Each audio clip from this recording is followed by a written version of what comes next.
দেওপানী দুৰ্গা মন্দিৰ অসমৰ কাৰ্বি আংলং জিলাৰ বোকাজান বৰসেৱাগুৰি গাঁৱৰ ওচৰৰ দেওপানী চাহ বাগিচাত অৱস্থিত।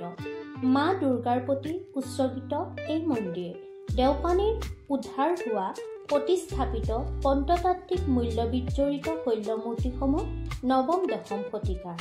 থানৰ পৰা প্ৰায় 2 কিলোমিটাৰ আগলৈ সুপ্ৰাচীন মূৰ্তিৰে প্ৰতিষ্ঠাৰে ঐতিহ্যমণ্ডিত এখন শিৱথান আছে। দেওপানী নৈৰ পাৰত পৰ্যটন বিভাগৰ এক আটকধুনীয়া নিবাস অৱস্থিত। স্বৰ্গীয় সুৰেন্দ্ৰনাথ ৰয়, যাক নুনু বাবু নামেৰে জনাজাত, তেওঁ এজন স্বাধীনতা সংগ্ৰামী, জনহিতকৰ আৰু চাহ খেতিয়ক আছিল। তেওঁ অসমৰ দেওপানী চাহ বাগিচাত বসবাস কৰিছিল। এদিন চাহ বাগিচাৰ তেওঁ শ্ৰমিক বন্ধুসকলৰ লগত চিকাৰ কৰাৰ সিদ্ধান্ত লৈছিল আৰু এটা ঠাইত শিবিৰ পাতিছিল। চিকাৰৰ পাছত বিশ্ৰাম ল'বলৈ তেওঁ ঘৰলৈ উভতি গৈছিল আৰু তাৰ পাছত তেওঁ মাজনিশা দেৱী দুৰ্গাৰ সপোন দেখি সাৰ পাইছিল।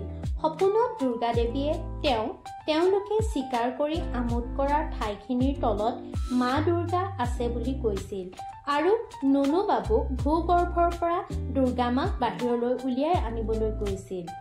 সেই ৰাতিয়ে তেওঁ তেওঁৰ পৰিয়ালৰ পুৰোহিতক মাতি পঠিয়ায় আৰু তেওঁ সপোনৰ কথা বিৱৰি কয়। পুৰোহিতে তেওঁক এয়া ঐশ্বৰিক আজ্ঞা বুলি পতিয়ন নিয়াইছিল। কেইঘণ্টামানৰ ভিতৰত জংঘলৰ ঠাইখিনি শ লোক একত্ৰিত হৈছিল আৰু খনন কাৰ্য আৰম্ভ কৰিছিল। কিছু সময়ৰ পিছত এটাৰ পিছত এটাকৈ সৰু আকাৰৰ কেইবাটাও মূৰ্তি উদ্ধাৰ হৈছিল। শেষত দেৱী দুৰ্গাৰ মূৰ্তি পোৱা হৈছিল। দেৱী দুৰ্গাৰ মূৰ্তি ইমানেই বিশাল আছিল যে সেয়া হাতী ব্যৱহাৰ কৰিহে উদ্ধাৰ কৰিব পৰা হৈছিল। দেওপানী মন্দিৰ হিন্দু ধৰ্মাৱলম্বী মানুহৰ এক পবিত্ৰ উপাসনাস্থল। ইয়ালৈ দৈনন্দিন বহু ভক্তৰ সমাগম হয়। প্ৰতি বছৰে অনুষ্ঠিত দুৰ্গা পূজাত মন্দিৰত ভক্তসকলে ভিৰ পৰিলক্ষিত হয়।